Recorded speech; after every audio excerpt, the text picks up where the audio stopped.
la situation de la jeunesse est inquiétante pour nous. Et pour tout homme politique en Côte d'Ivoire, elle doit être inquiétante.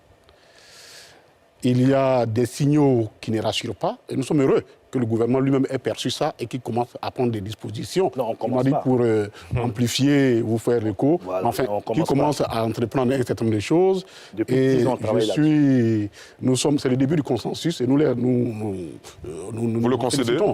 Mais voyez-vous, le seul problème que nous avons, quand j'analyse un peu vos propositions, c'est un peu... Je trouve que ce sont ce que nous appelons, pour prendre un peu une expression comment il s'appelle, de l'empereur français, comment il s'appelle, Napoléon. Les mesurettes. Ce sont des mesurettes. Ce sont des mesurettes. C'est vrai qu'en chiffres, on voit que c'est énorme, mais ce n'est pas structurel. Ce n'est pas suffisamment structurel.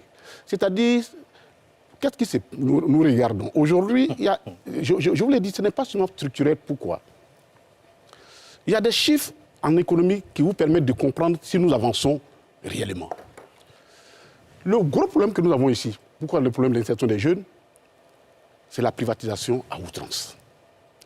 C'est-à-dire qu'on a dessaisi l'État à un moment donné de son pouvoir d'intervention pour le compte des jeunes. Vous imaginez aujourd'hui, le financement, les jeunes, ce n'est pas parce qu'ils n'ont pas d'idée, hein, mais c'est parce que qui finance ça? Nos secteurs bancaires démissionnaires, totalement démissionnaires. J'ai regardé le taux de bancarisation. La Côte d'Ivoire a l'un des faibles taux de bancarisation de la sous-région. On a la première économie, mais notre taux de bancarisation est l'une des faibles. C'est-à-dire le Bénin fait 31%, c'est déjà ridicule. Le Burkina fait 20,4%, c'est ridicule. La Côte d'Ivoire fait 20% le taux de bancarisation. C'est-à-dire que quoi? Que sur les populations ivoiriennes qui sont capables, actives, il n'y a seulement que 20% qui ont accès, qui ont un compte bancaire. Voilà, pour parler, pour que mon parent de Harikoka comprenne ce que je suis en train de dire. Il a un compte bancaire.